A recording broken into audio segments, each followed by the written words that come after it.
우리 세례 요한 살펴봤습니다. 세례 요한의 사역이 심판의 사역이 있고 구원의 사역이 있다 그랬습니다. 심판의 사역은 말라기의 성취였죠. 여호와의 크고 두려운 날이 임하기 전에 하나님께서 보내실 사자, 그가 바로 세례 요한이었습니다. 그래서 회개하라, 그렇지 않으면 이제 뿌리까지 불에 던져지리라 하는 심판의 경고도 했습니다마는, 또 세례 요한이 구원의 사역도 하죠. 그건 이사야서에 나오는 말씀이었죠. 하나님께서 자기 백성을 건져내시기 위해서, 출바벨론 시키기 위해서 오시는데 그 길을 광야에서 준비하고 평탄케 하는 그 역할을 세례 요한이 했습니다. 그래서 하나님이 오시는 길을 예비하는 방법은 회개하는 거죠. 자기 자신이 풀과 같고 꽃과 같기 때문에 하나님의 임하심 앞에 다 시들어 버릴 수밖에 없지만은 하나님의 약속은 영원하리라 하는 거 붙잡는 것이 하나님의 오시는 길을 평탄케 하는 길입니다. 그래서 세례 요한이 와서 한 사역이 이렇게 심판과 구원의 사역이다. 오늘 예수님도 마찬가지입니다. 예수님께서 오셔서 하신 사역도 심판의 사역과 구원의 사역으로 나눌 수가 있습니다. 오늘 예수님께서 탄생하시는 장면을 통해서 우리가 함께 좀 살펴보려고 합니다. 우리 예수님 구원하시기 위해서 이 땅에 오셨죠. 예수라는 이름의 뜻이 뭡니까? 예수, 구원이라는 뜻입니다. 구원자. 히브리어로는 여호수아, 호세아, 여수아, 다 똑같은 말입니다. 그 말을 신약 헬라어로 옮기면은 예수 이렇게 되는 것입니다. 구원자라는 뜻이죠. 마태복음 1장 21절에 아들을 낳으리니 이름을 예수라 하라. 이는 그가 자기 백성을 그들의 죄에서 구원할 자이심이라. 여기 자기 백성은 누굽니까? 1차적으로는 누굽니까?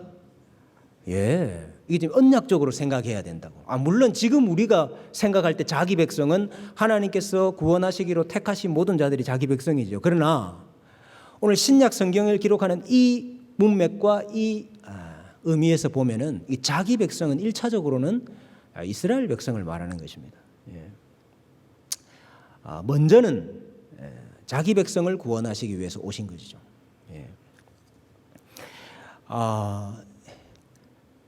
문자적으로 그들이 바벨론에서부터 돌아오기는 했습니다마는 그 예언이 온전히 성취된 게 아니었죠. 그 온전히 성취되지 못했던 예언 중에 하나가 뭐냐 하면은 다윗의 후손이 와서, 다윗의 후손의 왕이 와서 너희들을 다스릴 것이다 하는 예언인데, 그 다윗의 후손에서 왕이 와서 그들을 다스리지 못하고 있죠 지금.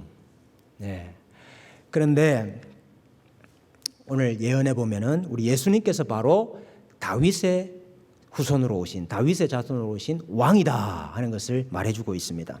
누가복음 1장 32절 이하에 보면 그가 큰 자가 되고 지극히 높으신 이 아들이라 일컬어질 것이요 주 하나님께서 그 조상 다윗의 왕위를 그에게 주시리니 영원히 야곱의 집을 왕으로 다스릴 것이며 그 나라가 무궁하리라. 그들이 바라보고 소망했던 다윗 가문의 왕이 바로 예수님이다 하는 것을 말씀하고 있습니다.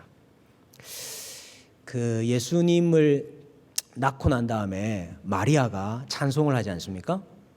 근데 그 찬송이 누구의 찬송하고 똑같습니까? 구약시대의 한나의 찬송과 똑같습니다. 한나가 부른 찬송을 마리아가 그대로 해요. 여러분 이게 무슨 의미가 있을까요? 여러분 한나가 찬송한 거 아시죠?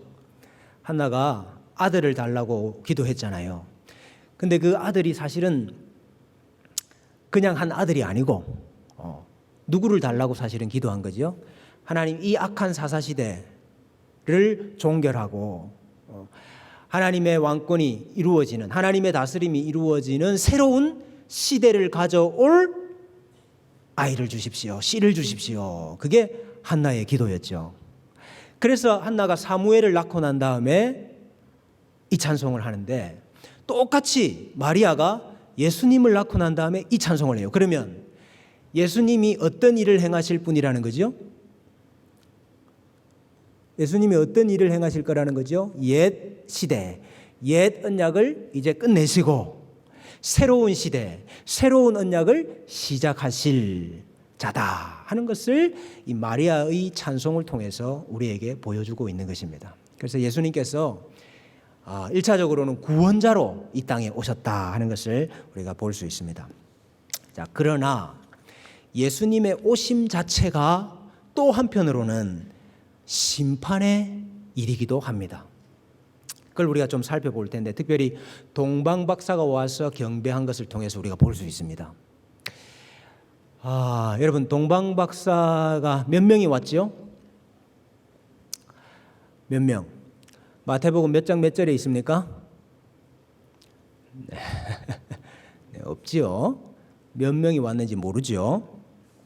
전통적으로 동방교회는 12명이라 이야기했고, 서방교회는 3명이라 그랬습니다. 특히 서방교회는 그러니까 서방교회라는 말은 이제 그 당시에는 로마 가톨릭 교회죠. 그 3명의 이름도 이야기를 했어요. 그리고 그 3명이 온 날짜도 이야기를 했어요. 1월 6일. 그래서 그날을 성일로 지킵니다. 그 유명한 교부였던 크리소스톰은 14명이다 이렇게 이야기를 했어요. 그래서 우리가 정확히 동방박사가 몇 명인지는 알 수가 없어요.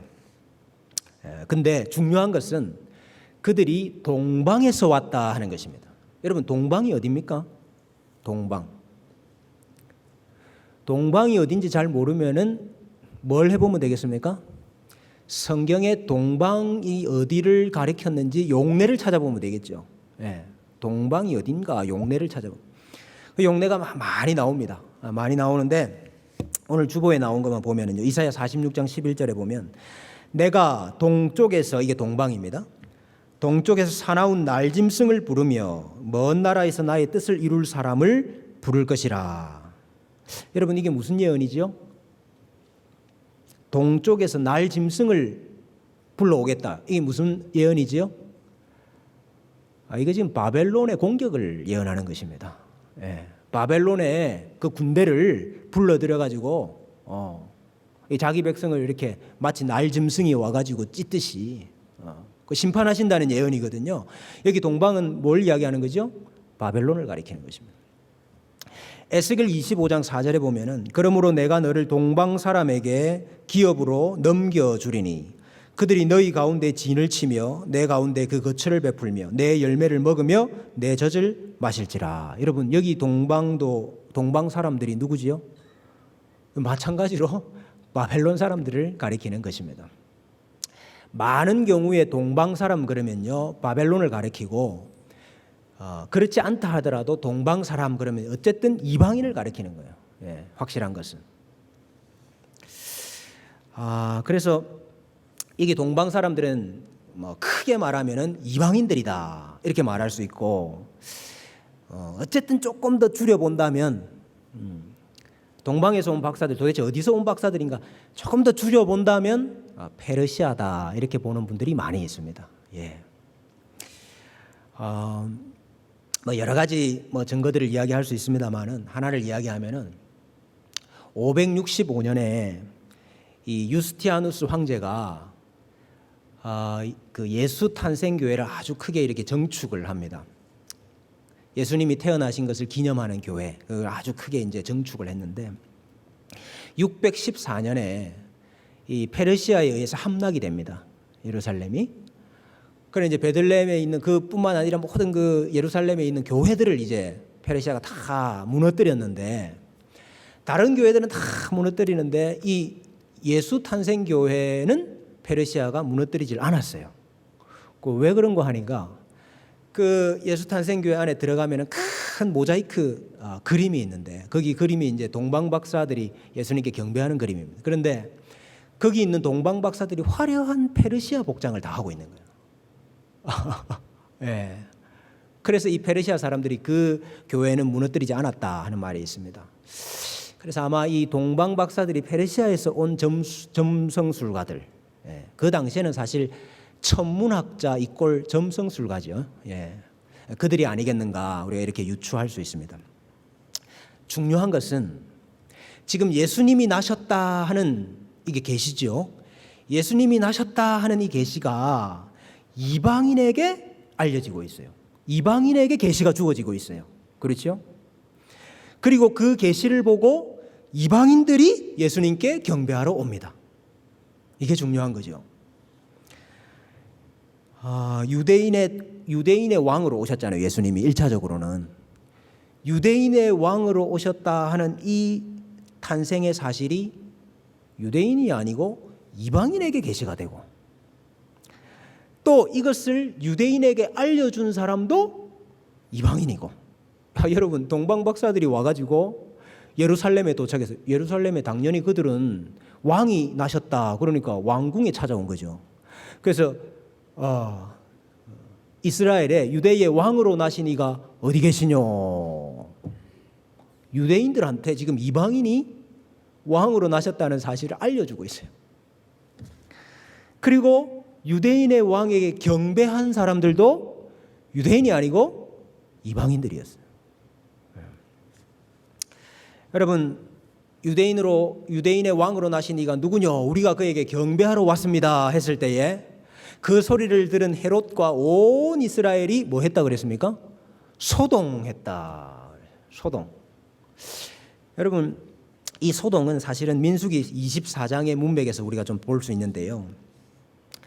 민수기 24장에 이 예언에 이런 말씀이 있잖아요. 내가 그를 보아도 이때의 일이 아니며 내가 그를 바라보아도 가까운 일이 아니로다. 한 별이 야곱에게서 나오며 한 규가 이스라엘에게서 일어나서 모압을 이쪽에서 저쪽까지 쳐서 무찌르고 또 셋의 자식들을 다 멸하리라.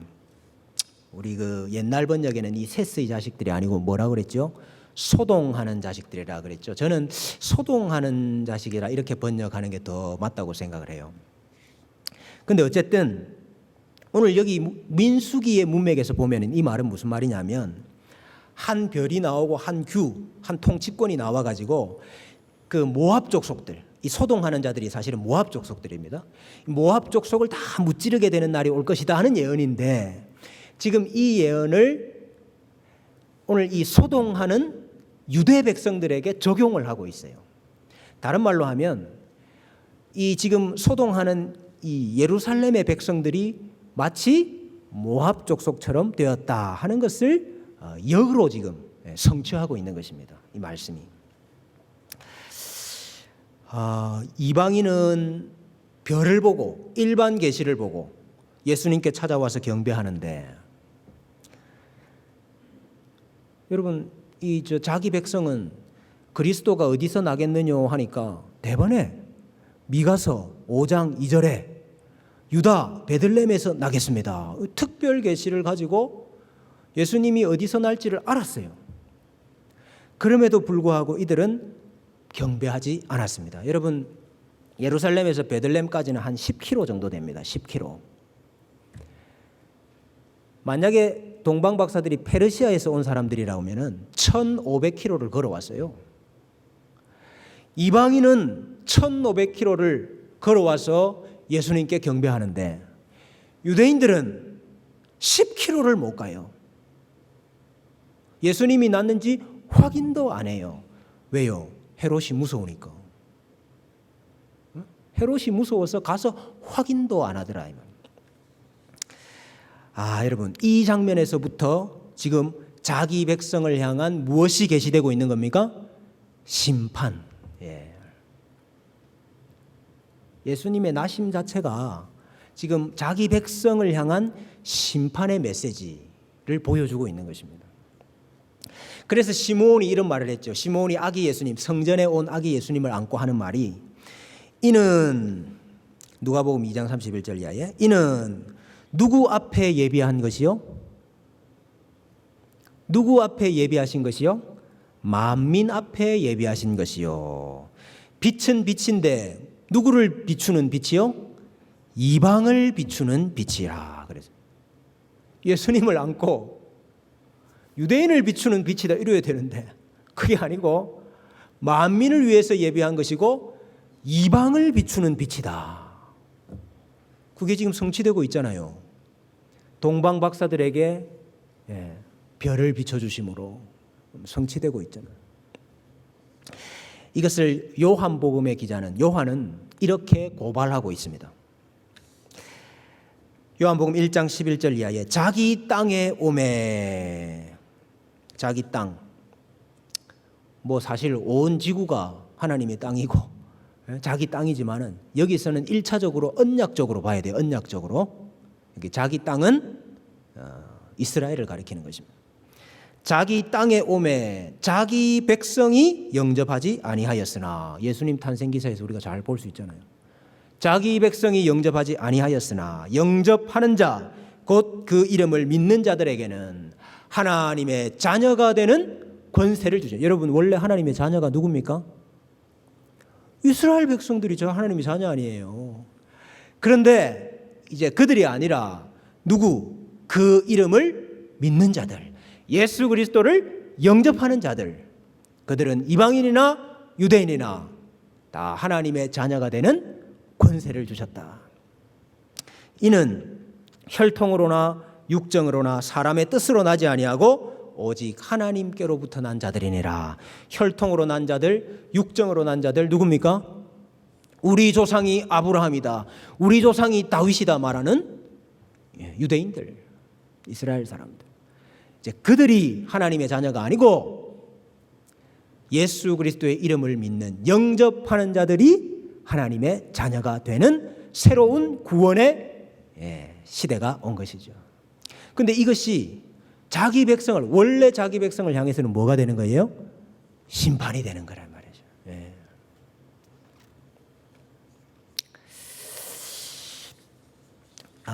오늘 예수님께서 유다 베들레헴에서 나신다 하는 이 예언을 따라서 이 베들레헴에서 탄생하신 거지 않습니까?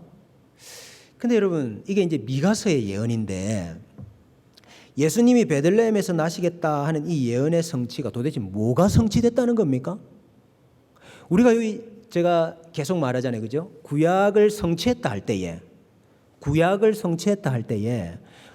꼭 단어 끼워 맞추기로 성취됐다라고 생각하면 안 된다 그거예요. 미가서에 베들레헴에서 나겠다 했으니까 여기 베들레헴에서 났다. 그러니까 성취됐다. 여러분 단지 그냥 나실 곳을 지리적으로 이루었다는 게 아니에요. 여러분 이 뭐를 성취했느냐를 알려 그러면 미가서로 가야 돼. 지금 미가서에서 왜 그 이야기를 하시지? 무슨 문맥에서 지금 그 말씀을 하시나? 그걸 확인을 해야 된다 그 말이에요. 그래서 미가서 5장 2절로 한번 가보세요. 베들레헴 에브라다야 너는 유다 족속 중에 작을지라도 이스라엘을 다스릴 자가 내게서 내게로 나올 것이라. 그의 근본은 상고의 영혼에 있느니라. 그러므로 여인이 해산하기까지 그들을 붙여 두시겠고 그 후에는 그의 형제들 가운데에 남은 자가 이스라엘 자손에게로 돌아오리니. 여러분 지금 이게 지금 무슨 예언입니까? 여인이 해산하기 전까지는 그를 붙잡아 두시고 그 후에는 그의 형제들 가운데서 남은 자가 이스라엘 자손에게로 돌아올 것이다. 여러분 지금 이게 뭐에 대한 예언이죠? 여러분 미가서는 이사야서와 동시대 예언입니다. 지금 이게 뭐에 대한 예언이에요? 출바벨론에 대한 예언이라고요. 지금 저 포로로 끌려가 있는 자들 중에 남은 자들이 다시 돌아오게 될 것이라는 예언이라 출바벨론에 대한 예언이라고요. 그래서 어떻게 됩니까? 그가 여호와의 능력과 그의 하나님 여호와의 이름의 위엄을 의지하고 서서 목축하니 그들이 거주할 것이라. 이제 그가 창대하여 땅 끝까지 미치리라. 지금 한 다스리는 자가 나와서 목축을 한대요. 목축을 해서 그들이 돌아와서 거기에 그 땅에 거주하고 양같이 거기에 그 땅에 거주하게 될 것이다. 이거 지금 출 바벨론에서 가나안 땅으로 돌아오게 될 것이라는 예언을 하고 있다 이 말이에요. 그래서 여러분 지금 예수님께서 베들레헴에서 태어나셨다 하는 이 의미는 단지 그냥 거기서 나실 것이다 하는 예언을 성취하신 것이 아니고 예수님께서 그곳에서 나셔서 무슨 일을 행할 것인가에 대한 예언이라 그 말이에요. 그럼 미가서를 보니까 이스라엘이 이방의 포로에서부터 돌아오게 될 것이고 남은 자들이 다시 돌아오게 될 것이고 그래서 그리스도께서 목자가 되셔서 그들을 양과 같이 다스리시고 그래서 그들이 돌아와서 그곳에 거주하게 될 것이다 하는 예언이다 이거예요. 예수님께서 베들레헴에 나셨다 하는 것은 예수님께서 출 바벨론을 이루실 참 목자다 하는 예언인 것입니다. 그걸 이루는 거예요. 이해되십니까? 여러분 저 출 바벨론이라는 게 그냥 문자적으로 지리적으로가 아니고 구약은 예표의 책이라고요. 그 참이 이루어지는 거예요. 그 참이 그림자로 이루어지는 게 아니고 참으로 이루어지는 거예요. 다른 말로 하면 영적으로 이루어지는 거예요. 온전한 뜻이 이루어지는 거예요. 누구든지 죄에 속한 자, 죄를 짓는 자는 죄의 종이라, 죄의 포로라. 그 종됨으로부터, 그 포로로부터 건져내셔서 자기 백성 삼으시는 것이 참으로 성취되는 거예요. 출 바벨론이. 그래서 우리 예수님께서는 그 바벨론, 출 바벨론을 이루실 자로 베들레헴에 탄생하신 것입니다. 그 동방 박사들이 와서 예수님을 경배하는 장면에서도 오늘 우리가 이 사실을 발견할 수 있어요. 이방 사람들이, 동방 박사들이 이방인들 아닙니까? 이방 사람들이 와서 경배하면서 예물을 드리죠. 그게 여러분 이사야 60장에 예언되고 있는 거죠. 내 눈을 들어 사방을 보라. 무리가 다 모여 내게로 오느니라. 내 아들들은 먼 곳에서 오겠고 내 딸들은 안기어 올 것이라. 그때 내가 보고 기쁜 빛을 바라며 내 마음이 놀라고 또 화창하리니 이는 바다의 부가 내게로 돌아오며 바다의 부 똑같은 말이 그 뒤에 나옵니다. 이방 나라들의 재물이 내게로 옴이라. 허다한 낙타 미디안과 에바의 어린 낙타가 내 가운데 가득할 것이며 스바 사람들이 다 금과 유향을 가지고 와서 여호와의 찬송을 전파할 것이며 여기 보면은 이제 포로로 끌려갔던 이스라엘 백성들이 다시 돌아올 때 출 바벨론 할 때 그때 이방인들도 같이 돌아온다는 거예요. 지금 이 예언이. 그래서 이방인들도 와서 경배를 할 뿐만 아니라 이방인들이 자기 재물을 가지고 와가지고 바다의 부와 이방 나라들의 재물을 가지고 와가지고 하나님을 경배하게 될 것이다 하는 예언을 지금 하고 있는 거예요. 여러분 이 동방 박사들의 경배를 통해서 예물 드림을 통해서 새로운 출 바벨론이 온전한 출 바벨론이 지금 이루어지고 있는 거구나 하는 것을 우리에게 보여주고 있는 것입니다. 오늘 성경은 이 별을 본 별이 예수님이 있는 그곳에 섰을 때 별을 본 이 박사들의 기쁨을 굉장히 강조해서 설명을 하고 있습니다. 오늘 본문 말씀에 보면은 11절에 그들이 별을 보고 매우 크게 기뻐하고 기뻐하더라 그랬습니다. 그들이 기뻐했다 하는 동사를 쓰고 기쁨 명사를 쓰고 몹시 큰 형용사를 쓰고 지나칠 정도로 심하게 부사를 썼어요. 여러분 동사, 명사, 형용사, 부사를 한 문장 안에 아주 어색하리만큼 같이 쓰면서 지금 박사들이 예수님이 있는 곳을 발견하고 얼마나 기뻐했는지를 강조를 하고 있습니다. 여러분 이것은 자기 백성을 정말 부끄럽게 만드는 거예요. 이방인은 와서 예수님께 경배하면서 그 예수님의 별을 보고 그렇게 기뻐하고 기뻐하는데 자기 백성은 뭐 하고 있느냐? 자기 백성은 뭐 하고 있느냐? 너희들의 기쁨은 뭐냐? 너희들의 인생의 행복은 뭐냐? 너희들의 기쁨, 너희들의 즐거움은 도대체 무엇이냐 하는 것을 우리에게 되묻고 있지 않습니까? 우리 삼남전도회 회원들의 기쁨은 뭡니까? 사모님들이 아침밥을 잘해주시는 겁니까?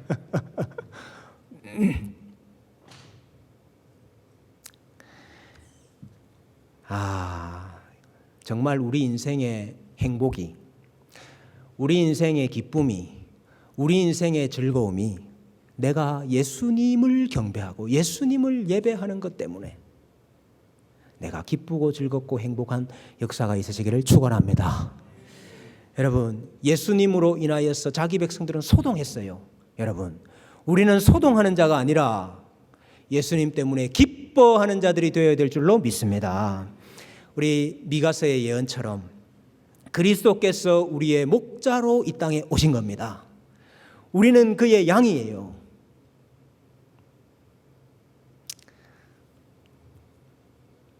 양이 그렇게 힘이 강할 필요가 없습니다. 사실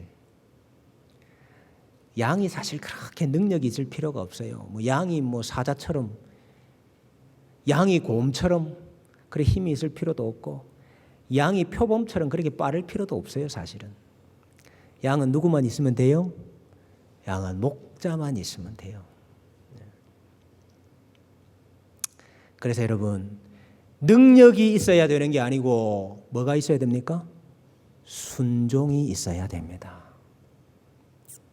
우리 자꾸 능력 달라 그러는데, 여러분, 능력이 있어야 될 것이 아니고 목자가 우리를 어디로 인도하는지, 목자의 지팡이가 우리를 어디로 가리키는지 순종이 필요한 거죠. 여러분, 동방의 박사들이 예수님을 경배하러 왔습니다. 이방인들이 자기 재물을 가지고 예수님 앞에 와서 엎드려 절하며 예물을 드렸습니다. 여러분, 동방 박사가 예수님을 경배했던 이 역사가 우리 주님의 교회 안에 일어날 줄로 믿습니다. 주님께로 돌아오는 이방인들이 많아지는 은혜가 있기를 축복합니다. 여러분, 그래서 우리는 심판받는 백성이 아니라 구원받는 백성들 되는 은혜가 있으시기를 주님의 이름으로 축복합니다.